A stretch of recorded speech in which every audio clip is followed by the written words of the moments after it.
So you. Okay, good morning, everybody from Toronto. It's a beautiful fall season.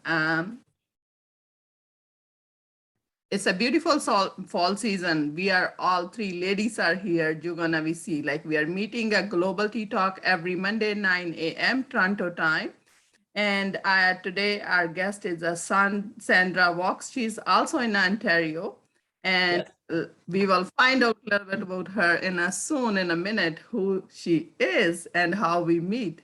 And then I have a other sister from Ghana, and she's living in Iceland. She is Oh, okay. my group partner now with the Global Tea Talk. Now I'm gonna give a mic to Sandra before telling about me first. Sandra, welcome for our Global Tea Talk. This Global Tea Talk hosting on a Rich Woman magazine and YouTube channel. You can listen anytime. Soon we're gonna start sharing on a Facebook Lives too. And welcome, Sandra. Tell us a little bit about yourself, briefly, who you are and how we meet. All righty, thank you. I'm Coach Sandra, the compassionate queen of straight talk. I was born here in Ontario, so I've been around a long time. I started out 40 years almost in the financial business, and a school teacher before that, and a singing waitress before that. But anyhow, I do love adventure travel, which I didn't realize that's what it was, but I love to get all over the world and be with the real people, meaning that I don't need the 5-star hotels. And we met on a Clubhouse through the Rich Woman magazine, and it's a wonderful platform that I'm really thrilled to be part of. Welcome, welcome. And more we are meeting and more we are knowing each other. How about like a Ruth? And what kind of work life you can share with us today? Thank you, Kulwinder, and thank you, Sandra, for having you. I think I've heard you once on Clubhouse, and that was so amazing. Yeah, you speak. Anyway, so about me, my name is Ruth Adjaho, and as Kulwinder said, I come from Ghana, but I live here in Iceland. And so I am passionate about helping women and children because of my story. I've lived around my mom, who happened to single-handedly took care of her children, and with the help of my grandparents. So the reason for my passion helping people or women and children is that whatever experience I endured, that my mom has to endure also for being single, I don't want to live around and see another woman or children go through that. So that is my passion behind that. I will do anything in my power to help people to have the freedom, to have the strength, the mindset to believe that they are capable of something, and also to show them the strategy to manifest what they want in life, to live their true purpose in life, because we are here for a reason. And I believe that we are all unique and we are capable of whatever we want to achieve. So I became a mentor and a life coach to help me help others. And that's what I've been doing for some time now. And so for a year now, I have been trying to organize women around, create space for them to share, and also to identify their limitations. So in this journey, I realized that a lot of people have these self-limiting beliefs. That is the main reason why they cannot be clear on their goals and to achieve their goals. So I knew that I had limiting beliefs based on my experience in the past, and I worked on myself so much. I invested a lot of money to do that. And now I have the tools that helped me to share with others in the world. So that is what I am doing, a life coach, mentor, and a belief clearing practitioner. Thank Thank you. Myself, Yeah. like when you are coming about limiting beliefs, and Sandra tell about like herself, like she find from teacher to coach. I don't have even like a graduation degree when I start mentoring children. Why? Because I heard a word, women's only work at home. And even I'm not like that old, just like done a grade 5, then I said, why? Myself or my father even never talked to my grandfather like that, like the way when I'm a little child. I said, no, woman can do everything. Since that day, I'm exploring step by step in whole my journey. The things I done, I'm saying it's a blessing because they believe me and they send me in a city school. I done my master's, and even I didn't get like a 10th grade certification when I start teaching. And the journey go with like long way along. I do like couple years like in school, couple times in private education, but I teach and I show that. And when I came to Canada, it's a blessing. I don't need to get like any upgrade or anything. I just like start working as a volunteer. I hired like as a teacher in a school.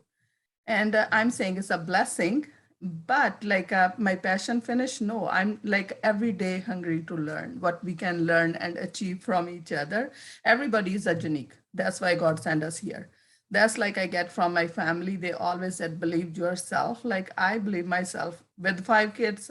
Now I'm a mom of 6. I done 100 things. I'm saying coaching, connecting, that's like your own mindset. We don't need to put a limit. You can do everything if like you are clear. Thank you, Sandra. And other thing I'm wanna be like come back to you. I see you're working on 3 C's, and that like little click in my mind because I met like one gentleman and I'm reading his book. He's working on a 7 C's where I like really come compassion, how we can work together and how we can create this community stronger as a around a woman, how we can make a woman stronger. What is your 3 C's and how came to your journey? Okay, thank you. My 3 C's are, excuse me, clarity, connection, and confidence. The reason I ended up in that is because I have also spent a lot of money over the years healing myself. I didn't realize that I was worthy. I was never enough. I was the baby of the family, so I was always too little for everything. So I came out to the world too little, very annoying because I didn't want to be little. So I was really good at annoying people. And I think when I look back, it's my curiosity and my drive to be in part of whatever's going on. And I really thrive when I'm with people. I know some people like to be on their own, and I can spend a fair amount of time on my own. That's when I do my own reflection and thinking. And I suppose for many, it'd be more like daydreaming than doing the actual work. But then I discovered that that's how I learn.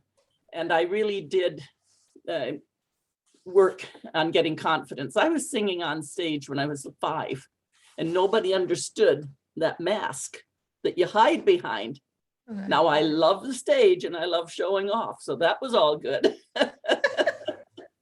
But when I was up there, nobody knew how scared I was inside because I always had this smile.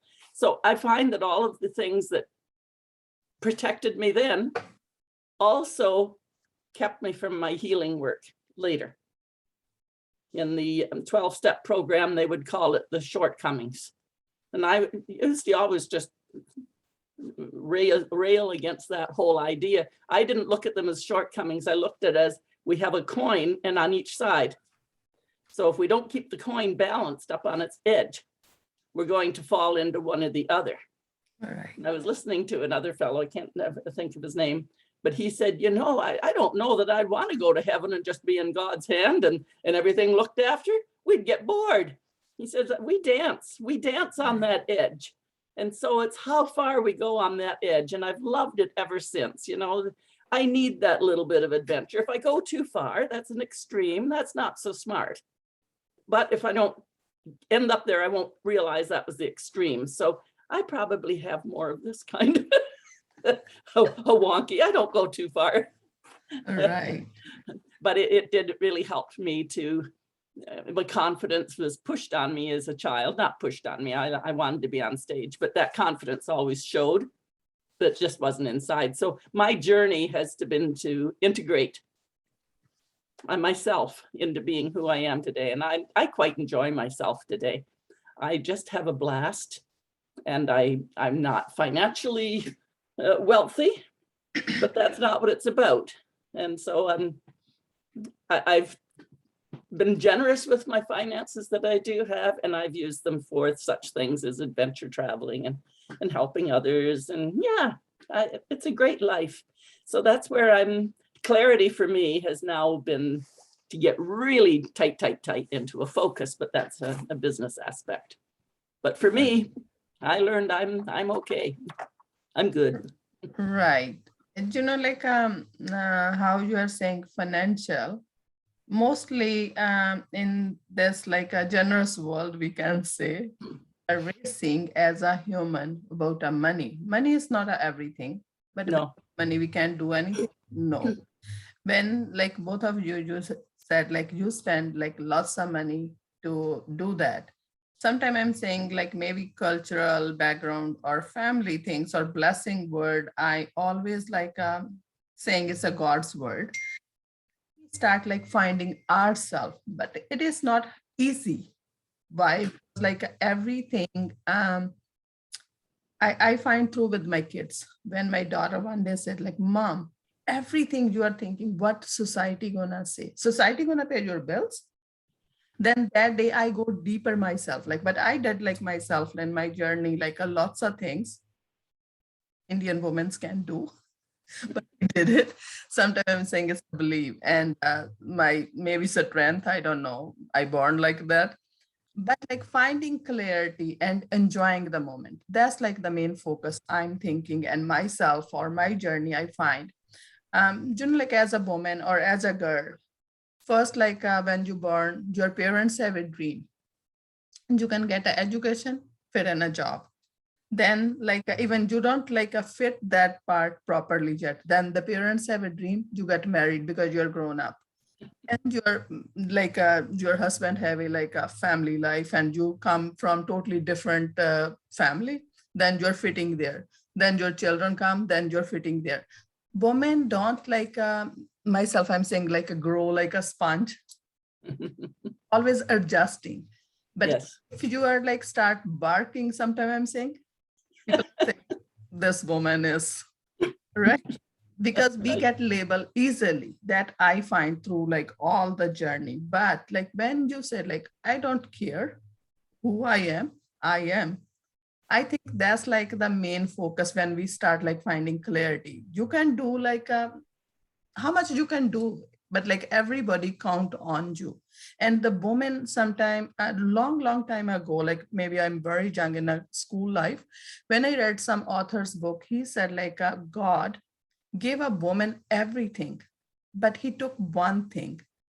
I don't remember like a correct words. What one thing? Woman, anybody come and say you, I loved you or hugged you forget everything what is like passed in 2 minutes ago. Maybe I experience in my journey. I think like Yep. you are agree with these words. And now I'm saying like, no, you have to be like a right to like get angry. You're a human. What I about like Ruth? You are agree with these things? Yes. Yes, I agree. I was young. I think I was in high school, my first year in high school. I got sick and I went to the hospital. It was a military hospital back in Ghana. Then there was this little nurse or doctor, I don't remember exactly. He came and they were having a discussion. I think they asked me something and I answered, and he said, that was very smart. So the other woman, she's a nurse also, and she said, yeah, she's a girl. She will grow up to be a smart woman. And this is the sign that she is really a woman. And the doctor said, of course, you always say this, but you know what really scared me about women? And he said, scares you? We scare you? And he said, not really, but I don't it that a woman will get pregnant with so much troubles, discomfort, all these challenges, and then the worst thing is that she will give birth. When she's going to give birth, the labor process is so painful, but she will do it again and again and again. So she said that there is something about women that we need. It's a whole lot of study that the world needs to sit down and really study it. This is the outcomes that they've been finding about all the findings about women is not really accurate for him. So he thought that we have more there is more about women to learn than we already know.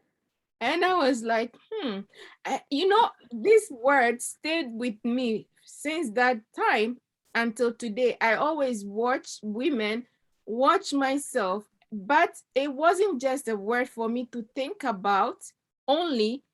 I always use these words for myself that if a woman can bear all this pain and do it again, whatever I am doing or whatever adversaries or whatever challenge it is that that meets me in my life, any obstacle that comes my way, I can always break through it and achieve my goals. Wow. So I use this for myself. That's why I think women can do anything they set their mind to. If you set your mind towards that, you can achieve it. Because this is how powerful we are. It doesn't matter what your experience are, where you are coming. It doesn't matter your background, wherever you're coming from, who you are financially or whatever, you can achieve what you want. That's why I believe that clarity is very, very important. And I'm glad that Sandra is here. She believes in that as well. You just have to know what you are looking for, what you want to be. Just be clear about it. You have to believe in it, feel it, that this is what I want. And when I get that, this is how I'm going to feel, live the experience, and you will be able to achieve. And that's how I achieve so many things in my life. So yeah, I totally agree with you on that. And my question, it's not a question, but I would like Sandra, if you can tell us a little bit about connection. I was talking to someone about connection, how I value connection just this morning, my first call in bed. I woke up and I could not even wait because the person called me and I know exactly what it is about. So I called and I was telling the person that, you know what, in my life, one thing I value the most is connection, making meaningful connection. Right. So I respect everyone that comes in my life. So I would love Sandra to share with us why your 3C, one is connection. If you can share your insight on that. Oh, I know exactly where that comes from. I grew up on a little farm. I say it's a little farm. It was 100 acres, 50 hectares, I suppose. Wow. Yeah. And the whole community was maybe about 40 families with little farms. And I call them little farms, not because it was little in our standards, but I have a friend who came now from Saskatchewan, and he says, oh, what you call a farm, that was our front yard. We had to cut the grass. So ever since then, like they have 3,000 and 4,000 acres for their farms versus our 100. But anyhow, yes, I grew up in this wonderful little country community, a little farming community. And we had one thrashing machine for the whole community. It was called a cooperative. And the harvest, when it would be coming in, all the men would come. It started out with their horses and wagons, and then eventually became their tractors and wagons. So I'm really going back. But they would all come, and all the harvest would be brought in at once for that farm, and then all the men would move to the next farm. However, the women also had to make meals for all these hungry men. Right. And when they're out there slugging the grain and the bales, they're going to have like 3 plates piled up. So I remember as a little kid, peeling the buckets of potatoes, or taking water down to the men in the field. So that was our job as kids. But the whole idea was that we were community and we were family, and we would scrap between ourselves just like siblings. And then the farmhouse that I lived in burned when I was 12. And that whole community, it was a Saturday morning, and I wondered, oh, I wonder what I'm going to do today. I'm a little bit bored. And then the fire started. And that entire community was there. We had one of those old phones on the wall where you cranked it. Yeah. And my old phone number was 3-ring-32. So it'd be, that was our phone. And then everybody in the neighborhood would pick up and snoop, you couldn't get away with anything, party lines. But then when there was an emergency, you just rang it. And you waited till everybody picked up and said, the house is burning, the house is burning. So I grew up very much in community. And me and community, that's equal to connection. Yes. I can be dropped pretty well anybody, anywhere. And I'm chit-chatting with somebody. I'm immediately into connection and into community if I choose to do so. Sometimes that little small me that was too little keeps her mouth shut and sits and has her coffee at the restaurant. But usually I'll be talking to somebody. I have an Ethiopian family that I'm the Canada mom of. We were out shopping, and they drive me crazy with their shopping because they can't make a decision, and then they take it back. And oh my goodness, I said, you guys, you just go shopping. I'm going to have a coffee. What time? How much time do you want? And we'll meet you in an hour and a half, and I'll be over there, and I'll wait over there for you. So I'd go do they're about a half hour late the one time, and Sagnet says, oh, Mom, we're late. Sandra's going to be waiting for us. And Sai says, oh, we better hurry. And Sagnet says, nah, don't worry. She'll have found a friend. So connection for me is kind of natural because I love people. And I did grow up in that community, and it doesn't matter. I'm thinking about my trip in Uganda, and I have so many connections there now that I'm networking and connecting them over there. Oh. Yeah, it's so strange. But that's who I am, and it's quite a celebration. So connection is just who I am. I'm connection. Wow. Yeah, Right. I love it. Yeah, I can somehow relate to that because I also grew up in a village, sort of, and then also in an environment where there were not so much people, and like everyone was so connected that people come together, people go out of their homes to borrow some food stuff from others. I Yep. don't have salt. Do you have salt to give me? I don't have chili. Can you lend me your chili and I will return it when I get mine? It was so beautiful. So people will come and then have this chat with the other neighbors. They will sit, I haven't seen you for 2 days, so I came over to say hello. And Yep. not like say hello and go. They take seats, sit down, chat, and they eat together. And so I learned all this. My grandmother will cook, and she will cook a lot of food. And she will say that it's okay to have extra than have just enough for the family only, because a stranger might walk in and need food. So it's okay. And so Yeah, we all relate to that situation. Like even old days, I think it's a human nature, it's a very adapted nature. And old days, we don't have like fancy things, but we have a love and share. And Yes. even like in India, when like a guest came to your house, we don't have always like cooked food or lentils and stuff. They can make rotis always fresh. But like when the guest came, you're gonna like serving, now we are saying 5-course meal, this course meal. One thing you have like cooked in for your family, maybe like other one you just go to neighbor and bring in a small bowl and serving a guest with like 2 dishes. And these days, we have like 7 dishes at home, but people are not satisfied. People are not happy, not appreciate, and not connecting. That's why we are saying, like when we are like, I'm reading that book for productive social media. That's like the community stand. Who said your community? Sometimes I'm saying you are yourself. And after that, like you open your eyes, your family, your husband or parents, they are beside you. That's like your first thing start. Then as soon as you just step out from the door, your community, neighbors start. You can start fixing things for first yourself, then your family, then your neighbors, then community, then you go around the world. But mostly what people are looking, they are not wanna change their habits. They wanna change their lifestyle. That this world is getting now not that well connected because Yeah, people No. are racing. They are not understanding each other. yeah, Even as a humans, like if we are thinking three of us, like here, we are talking about clarity, connection, community.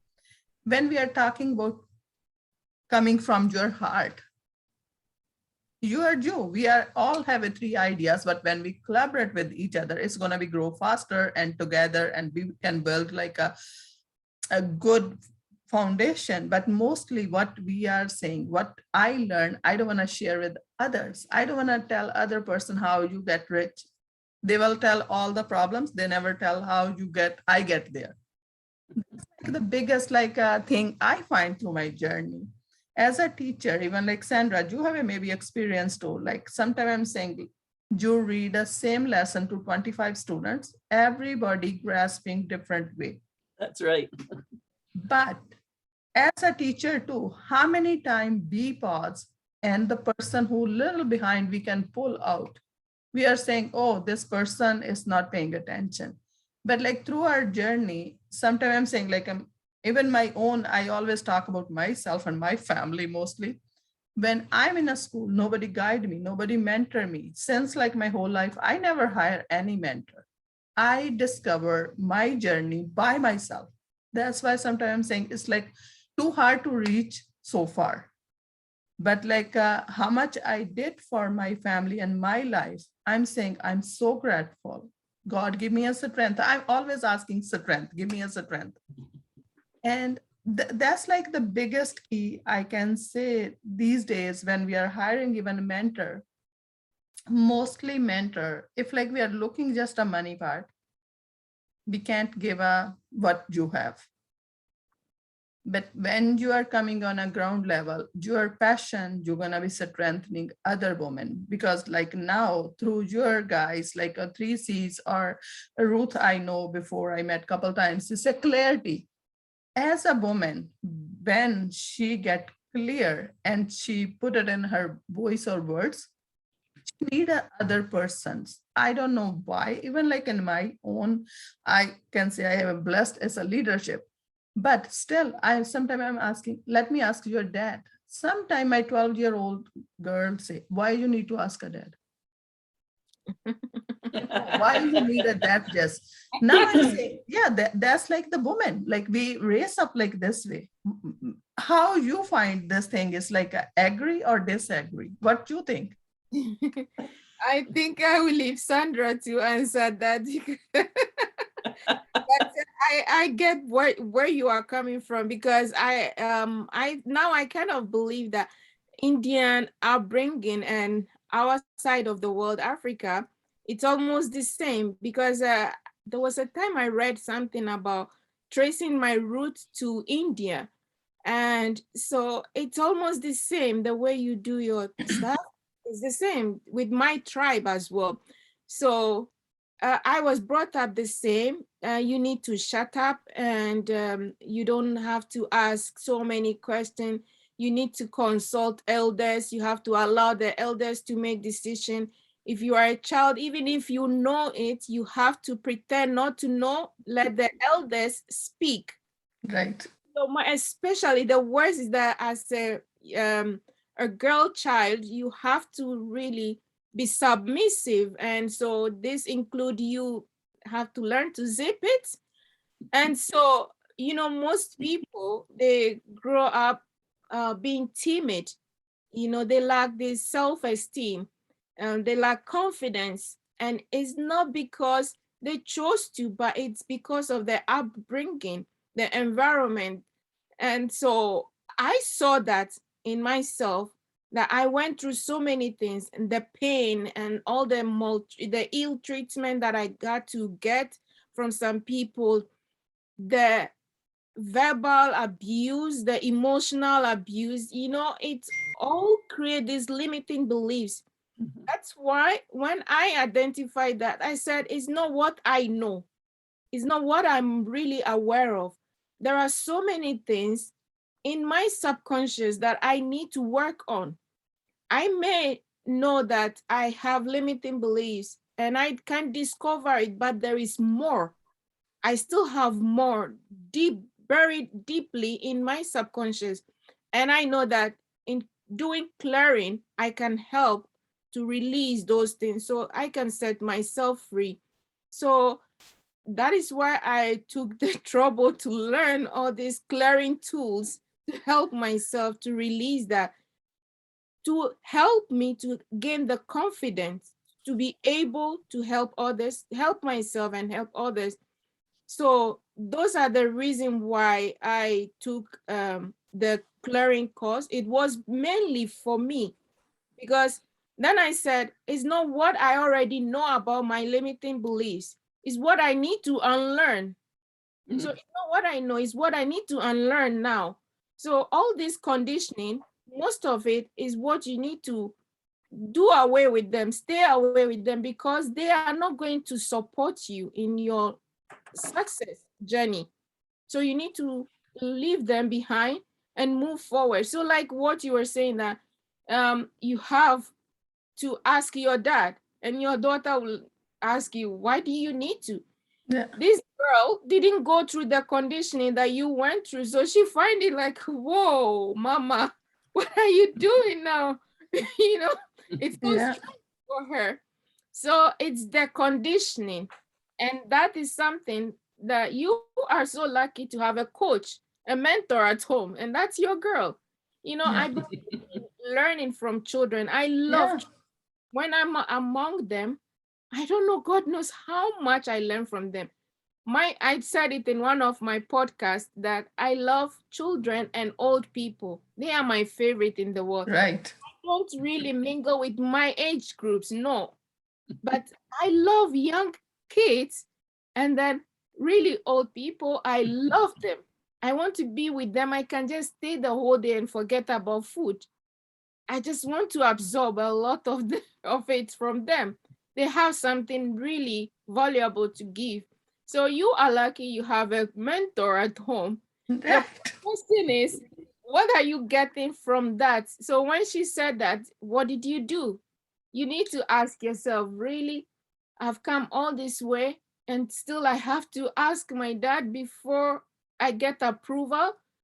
It's not your fault, but you have responsibility now to do something about it. That's all that matters. Yeah. You have the responsibility. So I would love to hear Sandra's take on that as well. Well, when we started on this particular topic, I was remembering being in Honduras on a mission trip. I went 2 years in a row, so I got to know a little bit more of what was happening. And it can be overwhelming when there's so much need in the world. And it's not about poverty, it's about emotional and intellectual and people getting clear on who they are, and the mindset. There's so much. And so I would be kind of like, how do you handle this? It's overwhelming to see, we took a drive up to see the garbage dump where people would carve out places to sleep. And it was very real. It's a small portion, but it's there. It's very real. How do you deal with that? You can't feed the whole world. And I found that with Uganda when I was in Africa, and everybody in Africa wants to be my friend and then wants me to send them something.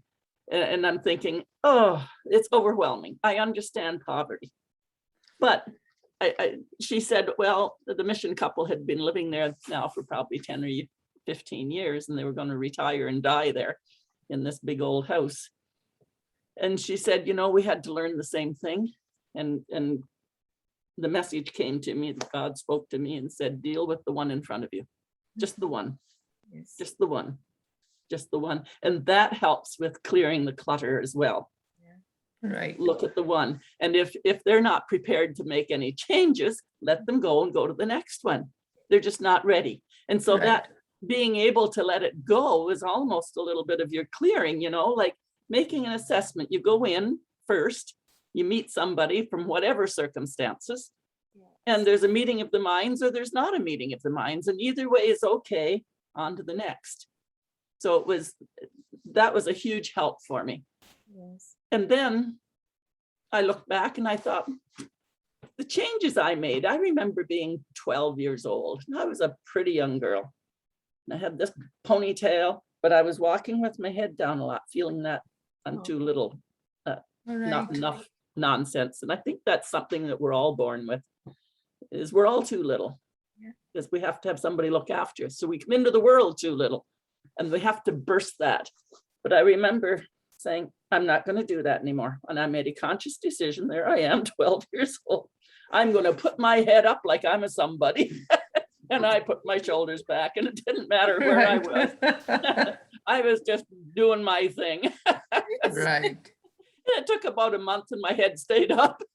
Right. But it's conscious decisions Yes, it on is. those little things. And that's what I'm learning as well. I've been following on with Proctor and the law of attraction and mindset there, as well as a refresher. But it is quite amazing when we just focus on the one thing. So people say, well, how am I going to change that habit? You know, I've got so many habits that I want to change. Just pick the one that's on top. Right. Yeah. Yeah. And I said, you know, if a bag of garbage breaks and is out in the garden and you have to go pick up the garbage, how do you pick it up? Mhm. How do you pick it up? Well, it's burst all. You get the big pieces first because they're easy and you don't want them to blow away. Right. So we're going to get the big obvious stuff, get that back in a bag. And then we're going to start. And technically, if we're picking it up, we're never going to be finished, because there's always going to be those little pieces. And the beauty of our journey to self is that we are so big. Mhm. And there's so much of us that Right. now, after we've got that big stuff out of the way, we can enjoy, oh, look at these little things here. Aren't they Right. neat? And as Dr. Marina would say, oh, there's another piece of stardust. Right. Pull that one back. So yeah, Yeah. it's really important just to feel good in yourself. Right. That's the Forgiving way. Forgiving ourselves is really important as well, you know, like, oh, I screwed up. Well, okay, sorry, make my amends and carry on. I couldn't do that in the past. Yeah. One thing, like sometimes I'm saying, like as even parents or as an adult in the old days, like we are following culture steps, like step by step. We never question. That's like the one thing I discovered. Now the mostly people we are saying it's a social media. Sometimes I'm saying not only social media, it's a awareness, because like that pain or that poison, it's like a brings you on that point. You can question now. Our children, or if any stage, like in a school or home, they start asking why. We with that ability, we can't ask a question, or even like with when we are doing education in India, teacher can ask you a question. You can't raise a hand quickly and ask a question, then you will get beat up or you will get like back in a class, like why you do that? And like they are thinking you are disrespecting, but like asking a question or saying you are feeling is not like a hurting, but like mostly we get like there, this is not a right. Now everything, like sometime like maybe you guys are agree too, we are saying children are very smart, they discover everything. How they are discovering? Because they have a ability to ask you, or they have a power to say no. Even like our ages, we are almost like above 50s or that, when we are saying like until today, like when we are saying no, we think like can I say no, or I can say I can do later. It is a big difference and big matter. But like we always learning say yes. Like what is your clarity about like that kind of programming in your mind? Yeah. For me, about that, I know that we also, our time, or even Sandra's time, it has been part of us to ask questions. Children love to ask questions. If you like, you can just put this into practice, be around kids and just say something. They will ask you why. You give them the why, they will ask you another why again, and then another why. So it's been with us. It just, we are born with it. And the only difference from then and now is that because of social media made the world a global place, made it so small that you can now do your subtraction, you can do your addition and subtraction. You can now absorb something from the Western life, from the other side of the world, and then you're like, oh, these people are living this way. Why are we living this way then? I'm going to exploit this. So they are learning, they are reading, they can see the lifestyle from America is different from Indian all the way to Africa. They can exploit now. But during your time, you were not lucky to have all this social media to observe all of this, but you have it in you. The only difference is that then they were suppressing you not to ask the why. You just said it yourself that in the classroom, the teacher asks a question, they have to call you before you answer.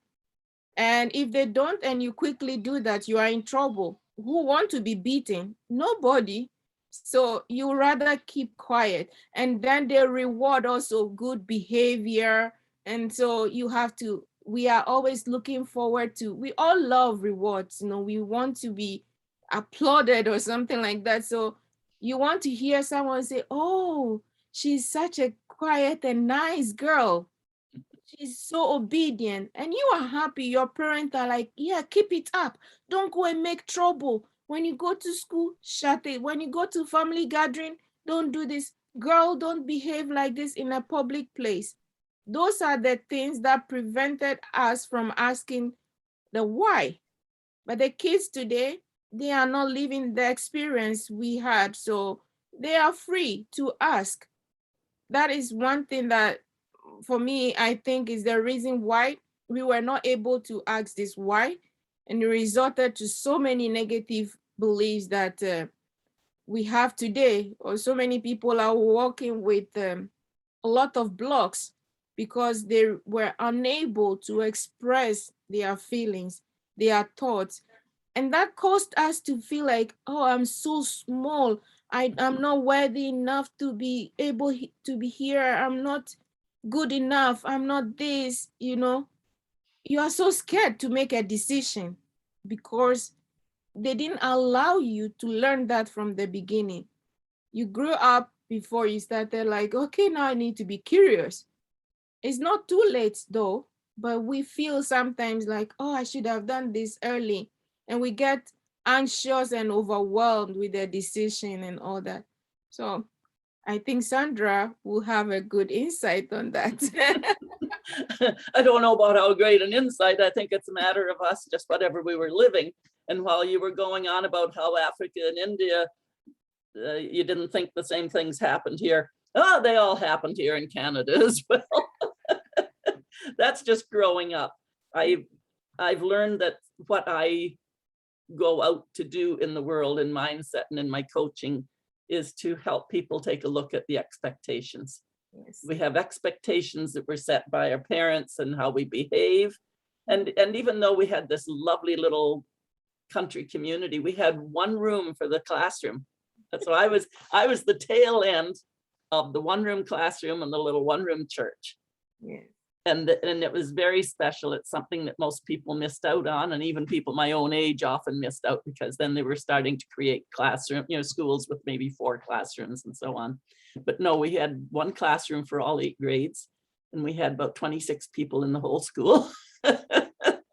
And the teacher had to move along. And so as we moved through, we learned everything 8 times, really, right from grade 1, we listened to all the classes right up to grade 8. And when we were in grades 6, 7, and 8, we would mark the papers for the little ones. And so we learned amazing things that are missed out. That said, when you were at home, you still had your, you could keep your dirty laundry at home. You don't be talking about those things. That's not appropriate. And it's hard to teach discretion, because I know even my own children, when they were going out and getting into their jobs, the best advice I could think of for them was like, keep your eyes open and your mouth shut. Understand what's going on. Yes. Because if you're going to bop and be friends with everybody at work, somebody's going to come in behind you and stick a little knife in your back or report you or cause you trouble and so on. So there's so much of that discipline that we learned as children that is really valuable today. But I think our challenge, my challenge at least, was to sort out which parts are Yeah. right, because it was very important to zip your lip. I mean, Yes. even the children today, if all they can do is get their mouth running off, that's not going to be appreciated either. No. So there has to be that discipline. And then Kulwinder, when you were saying, well, you have to ask your dad or talk to your dad about this, I think that's less about us as a woman looking for a decision or not able to make the decision. At that point, we are now a partnership. There's a mom and a dad. And so when you're wanting something, it's important that we be on the same page. Mhm. It's not about whether you can make the decision. And then when I look back to my dad, he used to collect opinions from everybody. It would drive us crazy. Like, why do you ask? You just asked me and now you're going to go off and ask somebody else. Like, my opinion doesn't important. But you know, that's exactly what I do. That's who I am. I take in all this information and I'll ask you and I'll get your spin on it from you. And I think that's why I connect in the way I connect, because I get to explore opinions from all different perspectives. Yes. So again, if it's only because I can't make a decision, that's one thing. But if it's because I'm actually researching what the final decision is going to be, that's a whole different thing. The process was the same. The process was the same. So in my work, what I've discovered is that we really have to get clear on expectations. Sort them out. Whose life are you living? Well, if you're highly successful and you've got everything, you've got the income, the career, the status, the house, the travel, you've got it all. And yet you're hurting inside. You're lonely and you're hurting. And who do you get to talk to? Nobody. Friends don't understand that. Geez, you've got everything. You know what? They can't do it. Somebody else can sympathize, but sympathy does us no good. So that's where I'm focusing in, is expectations, to see whose life we're living. And can we still stay in that same work while we own ourselves? And maybe it's the wrong work. Well, whatever it is, all that mess, we can start sorting it out, because the expectations are right from the beginning. Yeah. Thank you. Yeah, it's very informative, like today's tea talk. 8 more minutes where we are going to our time. We have 1 hour here. Yes. Now we're gonna like start, like you're both clarity coach. When we are talking about like a happiness, like from your clarity, how you find a happiness and how long it takes? My personal happiness? Yes.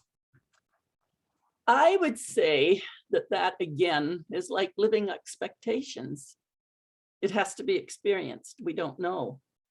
I mean, I was certainly nervous inside when I was 5 and singing, and Jesus loves me. But I was so happy up there as well, because I love singing and I love being on the stage. So I think everything right from the beginning is that balancing act as we learn. So there were lots of times I was happy. Whenever I'm singing, I'm happy. I can be crying and the tears will be going down my face in pain and I'll still be humming a song. It's just recognizing my happiness is always back in music in some fashion. And so that has been forever. But my happiness today is to not be living other people's expectations. I've probably done my traveling in the last 15 to 17 years when people said, oh my goodness, Sandra, you're all over the bloody world. Yeah, well, I don't want the 5-star hotels. I want to be in there with the real people, you know. So thus Honduras and living with a mission couple that had all the zip wire there to protect us. We had to get locked in to be safe. Reality. Yeah. But I mean, just to experience cultures Right. and life. And that's my natural curiosity. And I cannot say that it wasn't always there. I think it always was there. There was something that I want to know more. I want to know. I want to know. And so I think we were all there. The whole package was there. And I think our job is just uncovering which ones still serve us, which ones make us happy, which one, well, like decluttering a house, which I'm not good at. Which Right. one brings me joy, and I'm going to keep that one. So that's Right. my happiness, is just setting myself free. How about Ruth, like in 2 minutes, we're gonna be wrap up? Yeah, so for me, my happiness begins with knowing God. That makes me so happy because I believe that for me, that happiness is an inside job. Yes. So knowing God and the promises of God and knowing what God is capable of, and He creating me in His own image, I being a co-creator of life means a lot to me, that I'm so grateful. So I know, what do I need? I have everything already. It's just faith. And I know by believing that I will be happy, I will be able to achieve that. I just need to make some little push, work towards it. So I know I have to dream and think of what I want, take action, and the rest is in the hands of God. And that is my secret of happiness. I enjoy every little things. So I know that meeting Sandra today, it's part of my happiness. This is someone God sent my way to learn something, to help me on my journey, to help me in my creation. Knowing you, Kulwinder, it's something meaningful. So this is where I always get happy. I remember when I was in this situation, I call it my darkest moment of life. It was like there was no hope for me. Nobody was willing to take me out of that place. I made a decision to leave myself. But even in that moment, those moments, I was always happy, smiling to people. Nobody outside the house knows what I was dealing with. I smiled so that people will ask me, why are you always happy? you know? So for me, knowing God helps me to be happy, and always waking up in the morning and writing in my journal 5 things that I'm grateful for the day, and expecting God to show me what to do to help someone in the day. It's my secret of happiness. So those are the Great. things I'm happy. Thank you so much. Thank you. Thank you. Yeah, today's like Global Tea Talk. Ladies, thank you very much, Ruth and Sandra. We meet, and What about your happiness? I'm telling you, I'm Okay. just like think in believing yourself. That's like the best happiness key. But mostly we are always looking at computer or outside guesses. And when you start believing yourself, that's why we are here. God sent us for a purpose.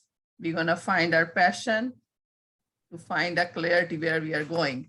That's like just a marathon. Life is a marathon. It's always ups and downs are here, but when He gives you a strength, then that's like the time. Every minute is like for our happiness. I enjoy mostly spending time with my family, and I love to do small things, and I'm happy with these. And I think God bless us, and we meet on this platform.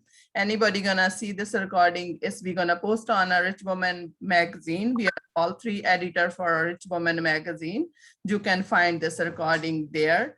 And bye, ladies. And we're gonna stop recording. See you next Monday, 9 a.m. again. And thank you. Thank you.